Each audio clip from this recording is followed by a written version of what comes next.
আমি চতুৰ্থ বৰ্গৰ পদ যদি চৰকাৰী নিয়মত দিওঁ তেতিয়াহ'লে লোকেল ল'ৰাই নাপায়।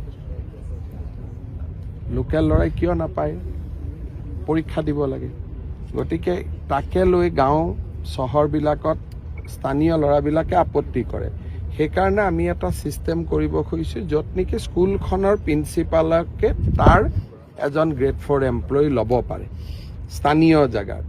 তাৰ কাৰণে এটা নীতি এটা বনাই আছো, কিন্তু এইটো 26ৰ আগত নহয়, 26ৰ পিছত সেইটো ৰাখিব লাগিব। কাৰণ নহ'লে 4th গ্ৰেড এমপ্লয়ীখিনি বেলেগ জিলাৰ পৰা বেলেগ জিলাত গ'লে মানুহে বেয়া পায়।